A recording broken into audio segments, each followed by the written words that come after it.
Assalamualaikum warahmatullahi wabarakatuh. Alhamdulillah, kita bisa bertemu kembali dengan pelajaran kimia bersama Budian. Kali ini kita akan belajar materi kimia kelas 12 MIPA, yaitu sifat koligatif larutan non-elektrolit bagian 2. Sebelum kita memulai pembelajaran kali ini, marilah kita mengucapkan Bismillahirrohmanirrohim supaya kita diberi kemudahan dalam memahami materi kali ini. Kompetensi dasar yang harus kita capai adalah menganalisis fenomena sifat koligatif larutan. Materi pokok dalam pembelajaran kali ini adalah kenaikan titik didih. Baiklah anak-anak, kita mulai materi sifat koligatif larutan non-elektrolit yang kedua, yaitu kenaikan titik didih, disimbolkan dengan delta TB. Anak-anak, kalian harus paham dulu tentang pengertian titik didih. Titik didih adalah suhu di mana tekanan uap suatu cairan sama dengan tekanan udara luar. Titik didih air pada tekanan 1 atm adalah 100 derajat Celcius. Artinya, jika memanaskan air sampai suhu 100 derajat Celcius, tekanan uap air akan mencapai 1 atm, sama dengan tekanan udara luar, sehingga air menjadi mendidih. Jika pada air dilarutkan zat yang sukar menguap, maka pada suhu 100 derajat Celcius, tekanan uap air belum mencapai 1 atm, sehingga air belum mendidih. Artinya, membutuhkan suhu yang lebih tinggi untuk membuat larutan tersebut mendidih. Ya, sehingga dapat diartikan bahwa titik didih larutan nilainya lebih tinggi dibanding dengan titik didih pelarut. Anak-anak, untuk memahami hal ini, kita bisa memahami kegiatan sehari-hari ya yang biasa kalian lakukan pada saat kalian memanaskan air.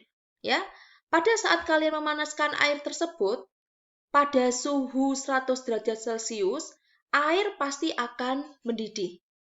Jika ke dalam air yang mendidih tersebut ditambahkan gula, maka kalian pasti membutuhkan waktu yang lebih lama untuk mendidihkan larutan gula tersebut. Mengapa? Karena titik didih larutan gula lebih tinggi dibanding dengan titik didih air. Artinya titik didih larutan gula pasti di atas 100 derajat Celcius. Begitu anak-anak. Nah, kenaikan titik didih itu bisa kita hitung ya. Delta TB sama dengan M dikalikan KB. M adalah molalitas. Molalitas ini bisa dijabarkan rumusnya menjadi massa dibagi MR dikalikan 1000 dibagi P. KB adalah tetapan kenaikan titik didih molal. Kenaikan titik didih merupakan selisih titik didih larutan dikurangi titik didih pelarut murni. Nah, agar kalian lebih paham lagi, mari kita coba contoh soal berikut. Tentukan titik didih larutan yang terbentuk dari 20 gram urea dalam 80 gram air jika diketahui KB air 0,52 derajat Celcius per molal. MR urea sama dengan 60 gram per mol. Langkah pertama, kita cari dulu apa yang diketahui di dalam soalan anak. Ya, massa urea 20 gram. Ini ya. Kemudian massa air 80 gram. Kb air 0,52 derajat Celcius per molar. Mr urea 60 gram per mol. Kemudian kita lihat apa yang ditanyakan. Tentukan titik didih larutan. Berarti yang ditanyakan di sini adalah TB. Nah, langsung kita jawab anak-anak. Masukkan rumusnya dulu. Delta TB sama dengan KB dikalikan M. Ini boleh kita balik anak-anak ya. Kemudian M kita jabarkan rumusnya menjadi massa dibagi MR dikalikan 1000 dibagi P. Setelah rumus kita tuliskan, baru angka yang kita masukkan. KB 0,52. Nah, ini anak-anak ya, 0,52. Kemudian massa zat terlarut. Massa zat terlarut di sini berarti massanya urea, 20 gram. Kemudian MR-nya urea, 60.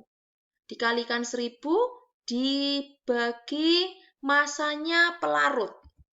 Dalam hal ini massanya pelarut adalah massa pelarutnya adalah air ya, yaitu 80 gram. Nah, sehingga dihasilkan 0,52 dikali 0,33 dikali 12,5. Hasil akhirnya adalah 2,112 derajat Celcius. Sehingga untuk mencari TB atau titik didih larutan sama dengan TB0 ditambah delta TB. TB0 titik didih pelarut.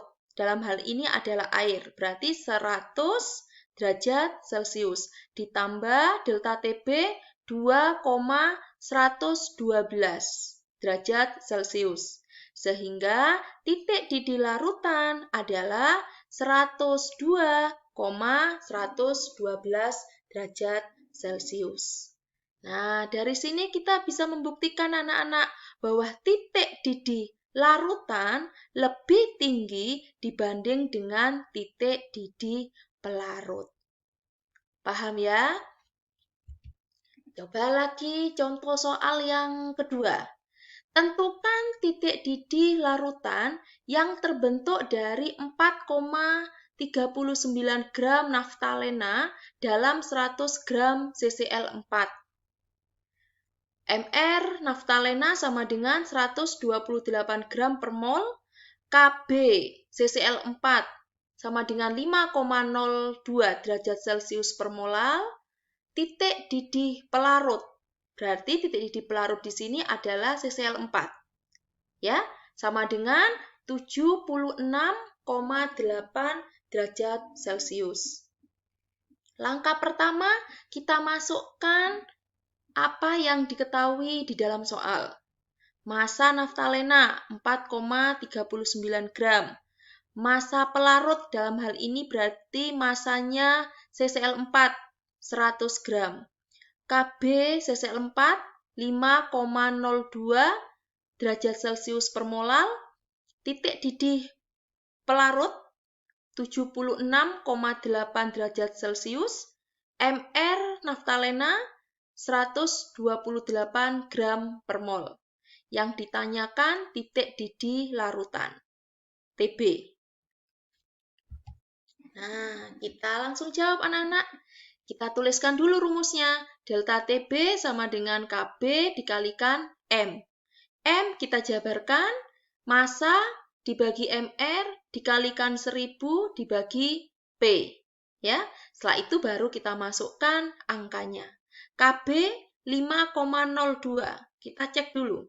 Nah, ini anak-anak ya, 5,02. Kemudian massa zat terlarut, dalam hal ini berarti massanya naftalena. Nah, ini 4,39.